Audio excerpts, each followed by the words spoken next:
Rad family! This is the season of scary storytelling. To honor this long-standing tradition, here are the top 3 creepiest and freakiest urban legends from Mexico. So let's get to it. Number 3. El Coco. This mythical creature goes by many different names and numerous variations can be traced back to other Spanish countries. But in each story, El Coco is the Spanish version of the boogeyman. This creepy story is usually told by a parent to their small child. If the child misbehaves, the parent will threaten to call upon the boogeyman. Usually, the idea of a monster suddenly appearing in front of them is enough to make the young ones straighten up. But in the case that it doesn't, the parent will go into the child's room right before they fall asleep and will sing them the creepiest of creepy lullabies. The lullaby will summon the boogeyman. But he doesn't just show up to get the job over with right away. He'll lurk in the shadows, most likely in the closet or under the bed. He'll wait for the drowsy child to drift off, and he'll make his move. Now, what he does exactly varies on how bad the child was acting. Sometimes he'll just loom over the child's bed, causing terror. And sometimes, in the very extreme cases, he'll eat the child, leaving no trace of them behind. Nothing like using potential psychologically damaging scare tactics to get your child to behave at the dinner table. Number 2.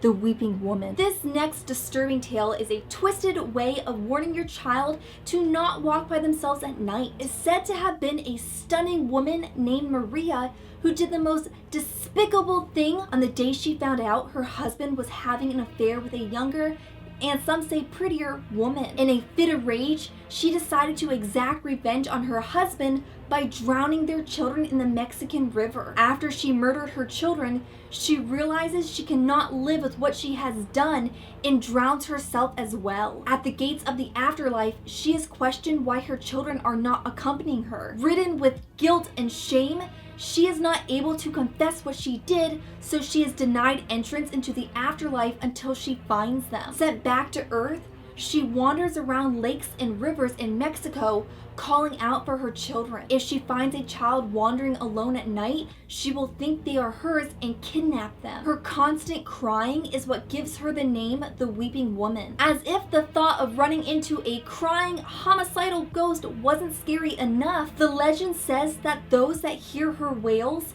are going to die soon. So now those of all ages can be scared of this urban legend. Number 1.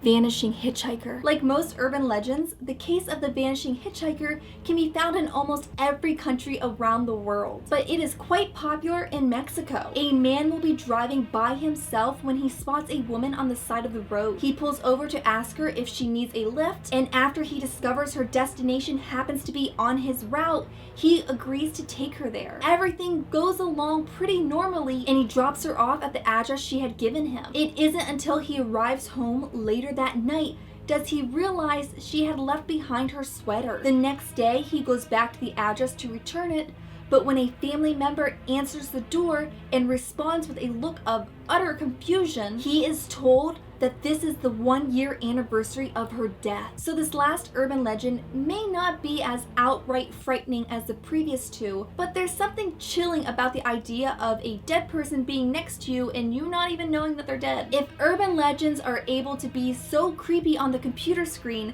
I can only imagine how terrifying they must be sitting around a campfire in the dark woods. I hope you were able to find this installment of Halloween Fest spooky. And if you're not yet part of this rad community, well, what are you waiting for? Hit that subscribe button and join today. Thank you for watching, and until next time, bye!